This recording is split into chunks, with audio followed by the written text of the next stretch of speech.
Well, guys, we just got a new LD SSR Animus in Etheria Restart, and if you have ever played Etheria Restart or you know anything about it, you know they take their LD SSRs seriously.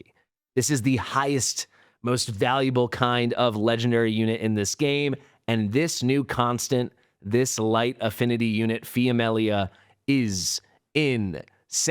She is borderline broken. So what we're going to do in this video is I'm going to break down her kit really quick. I think it will only take a couple minutes for you guys to realize how mind-numbingly strong she is. And then, as you can see, I am stockpiled over here. I am going to go in on this banner, and we're going to finish this thing off with some great summons. There is a full guaranteed pity at 80, where we know we're going to get FIAMELIA. I really hope it does not take that many. Also, guys, really quick, if you're not yet playing Etheria Restart or you want to come back to the game, use my link in the description and the top pinned comment. They have a ton going on. It is a great game. You're really going to enjoy it. So I've got 59 of these LD Apex prototypes, and then if we need, I'm pretty stocked up on the Hydra Crystal. But let's get into the kit now, because FIAMELIA really is a complete and utter game changer in Etheria Restart.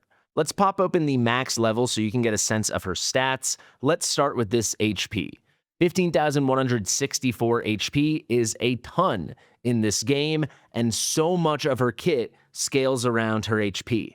And the way her kit works, you don't actually have to overinvest in too many other stats. We don't have to worry about crit rate. We don't have to worry about crit damage, stuff like that. We can crank that HP to the moon. We can make her quick, and already she's looking pretty good. When we can, we'll want some effect accuracy for sure, maybe a little tankiness, maybe a little resist. But actually, the core of her kit is just getting that HP as high as possible. She gives herself an extra turn mechanic, which is insane, that you're going to see in one moment. So even if you can't get some good speed, it's going to be okay. But definitely try to get it, because she has very high base speed at 125.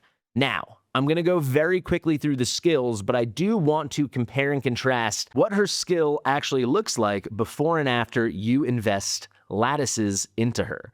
So if you don't know, perfect lattices are how you do legendary skill ups, SSR skill ups in this game, and she benefits from perfect lattices and skill ups maybe more than anyone. I mean, at least with a couple of these skills, it's crazy how much she needs them. She still will be good without this kind of lattice investment, but to see her at that top potential, where you're going to be seeing her for many, many months, if not years now in this game, you're going to want to invest in her. So let's toggle back to default, and let's kick this thing off actually with the passive, because this passive is the strongest, most unique part of her kit, which is already a very strong and very unique kit. So Endless Night over here, you can see when a debuff is inflicted upon an ally, FIAMELIA is going to gain 1 stack of Claim Chaser.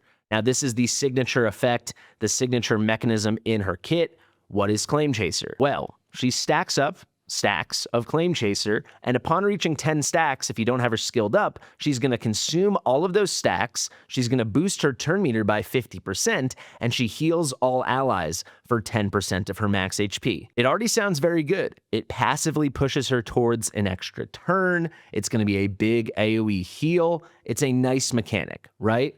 But it gets so much stronger. Let me finish off this skill, and then we'll look at this at max level. If you can bring this skill to level 2, then level 3, then level 4, then level 5, it is a game changer.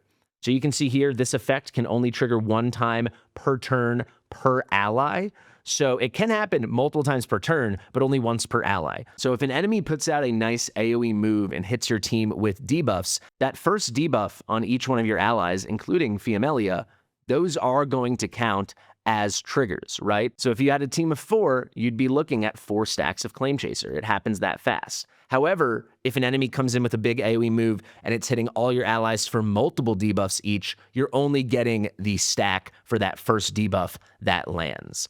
You can see she can also gain stacks in another way. For every 10% of max HP loss cumulatively, she's going to gain another stack of Claim Chaser. Now, if you're wondering what this means, it means the total HP pool of her and her allies, when that pool is reduced by 10%, that's going to be another stack. So she can gain stacks pretty quickly, but it gets so much better, and the actual effect of reaching max stacks of Claim Chaser gets so much better when she's at max level.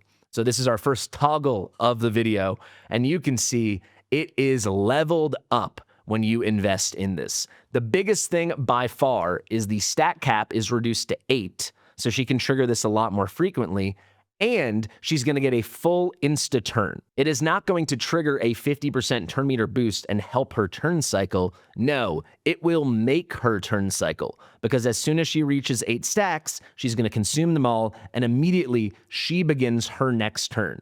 She then comes in with the big AoE heal and the other stuff we talked about before. But that instant turn is insane. It's going to help cycle her kit in a crazy way. We haven't even talked about the S1, the basic, or the S3, the ultimate, and being able to do this is tremendous. And being able to trigger these big AoE heals with only 8 stacks is tremendous. This passive is the engine of the kit, and it is wild. So let's take a step back now to her basic attack, her S1, and let's look at it at default, right, before you skill her up. It's already good, but this thing also scales in a pretty crazy way. So FIAMELIA is going to deal 200% damage to a single enemy. That doesn't really matter because that's not going to be a lot of damage. The damage she can deal is significant, but that all comes from her S3. The important part here, though, is she is going to increase the turn meter by 6% for all allies not currently inflicted with a dispellable debuff. So if they have a debuff that could be dispelled, they're not going to get this turn meter boost. But as you can see, there's a lot in her kit that lends itself towards her getting turns when allies are hit with debuffs. And I'll just give you a sneak peek with the S3. She cleanses an ungodly amount of debuffs. So she should do a very good job to keep those dispellable debuffs dispelled and off of her allies. So a 6 meter turn meter boost every time she comes in with the S1 is really good. But again, this scales in a crazy way when she's at max level. It more than doubles. It's going to increase by 2.5%. It is no longer an AoE turn meter boost of 6% to allies not inflicted with dispellable debuffs. It is an AoE increase of 15%. So from 6% to 15%, now all of a sudden this is a very cool, very significant move, cycling everyone's kits very quickly, assuming she's cleansing. So how does she cleanse? Let's go to the A3, no spoilers, let's put it on default. Wow. So her patience has ended. She's going to purify 3 debuffs from all allies, up to 3 debuffs, if there are up to 3 dispellable debuffs, and then she removes HP from enemies equal to 14% of her max HP. So this is just a straight, pure, true reduction of HP on the enemy's AoE, scaling off of her HP. So that's why you want her to have as much HP as possible, because let's say you have her with 50,000 HP, 14% of that is going to be pretty dang nice, right? That's going to be 7,000 HP that she's just going to reduce AoE from all the enemies. That amount she reduces from all the enemies, she's then going to heal all allies for an equal amount. So you get a big chop down on the health of the enemies, a big heal up on your allies. Finally, this comes with a 100% chance to reduce turn meter by 10% on all of those enemies. That is especially powerful, right? Because this is already with no skill ups. It's already 100% chance. So if you build her right, this will happen and this will be very strong.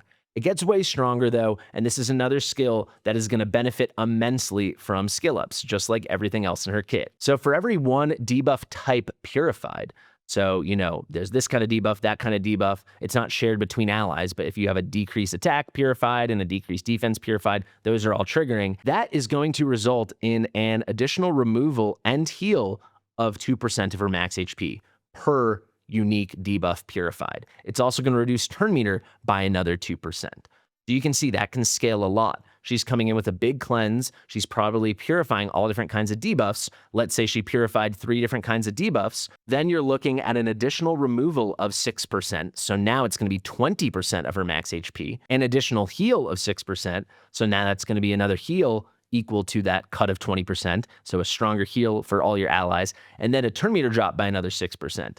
So instead of being 10%, it's going to be 16%. But let's trigger this to max level, and you can see a lot of things change. So that baseline of the HP removal and then the subsequent heal is raised from 14% to 16%. We like that a lot. In our 50,000 HP build example, that's another 1,000 HP. Right? That's going to be really, really significant. But then the strongest part is going to be this. For every 1 debuff type purified, it is now not an additional 2% for the removal, the heal, and the turn meter reduction on the enemies, it's going to be 3%. So if we take that previous example and she's purifying 3 unique types of debuffs, now she's going to have that health drop along with the subsequent heal going from 16% up to 25%, 3% times 3. That is really strong, an extra 9%. And then that turn meter drop is going to be 10% up to 19%, 3% by 3. So there you have it. This kit really, really, really is something. They definitely want you investing your lattices into her, but I don't think you will regret it because she actually can put a large amount of basically damage out on the enemies. It's all these cuts to their HP, and she's going to keep your team cleansed. She is going to keep your team healed. She's going to keep their turn meter cycling. This is a phenomenal support that I see succeeding a ton in PvE and being a hard counter to a lot of strategies in PvP. This very much is an overpowered LD Animus here. She is a crazy constant SSR. So to wrap it up, let's go right into it and let's do some summons. First 10 pull, show me the gold. All right, swing and a miss on our first try. We're coming into this fresh. Hopefully we don't go to the pure 80. I just thought this would be a fun way to wrap it up because obviously I'm pulling for her. I have not pulled in a while, but this is a unit worth pulling for. If you've already seen really cool uses of her, or if you have crazy ideas, be sure to let me know in the comment section below, because I think a lot of crazy things are going to come out of her kit, and a lot of very clever players are going to create phenomenal strategies. So first 10 pull, no dice, no luck, no dice. Second 10 pull, no luck, no dice. We're 0 for 2. Worst case, we're doing 6 more. That'd be a pretty worst case. I really hope that does not happen. Let's keep it moving, and let's see. Show me the gold right here. This is gold for sure, guaranteed. No! All right, 0 for 3. There's a Victor. This account's pretty jacked up, guys. This is the old Kraken account I used to work with. So, yes, let's just say we have every single unit at Prowess 5, unless they're new or newish, let's say. But yeah, any of those SRs, it's not even worth talking about. All right, next try. We're going to the full 80. So here's a little taste of what it can be like. And this is really how you should plan on going into these banners, right? You should expect the worst and be pleasantly surprised by the best. Because very often you do have to go to that full pity number. We've done 40 so far. We've got another 10 pop, and then we're going to dip into that Hydra. So here's our 5th 10 pull. We miss yet again. Let me know if you guys hit earlier or if you had to go to the full guarantee. If you had to go down the full guarantee route as well. Back-to-back Kachi the guard. We'll spend a little Hydra. Come on now. Let's hit here. Let's hit here. Nope. 0 for 60. This is how it goes sometimes, unfortunately. Pretty tragic, very depressing, very, very sad. I'm getting upset. We got to get her. We got to summon for her. 7th try, no dice. We go to the full pity, baby. And there you go. Thank you so much for watching. If you want to keep up with some Etheria Restart content, make sure you subscribe to the channel. And as I said at the beginning of the video, if you're not yet playing Etheria, or if you want to come back, use my link in the description in the top pinned comment. You won't regret it. The game's a ton of fun right now. And yeah, you can hop in and maybe get yourself a FIAMELIA. She coming? She has to be on this temple. Come on. She's going to be number 80. She's going to be number 80. She is. We know it now. The drama. Oh boy. There she is. FIAMELIA, the absolute queen. Go get yourself a copy. Hopefully you already have a ton saved, so you don't have to over-invest in this. Or if you're new to the game, grind it up, and you're probably going to get really lucky. Link in the description, top and comment. I've been Fastidious. Thank you so much for watching. Share it with your mother, and I'll see you real soon. Bye.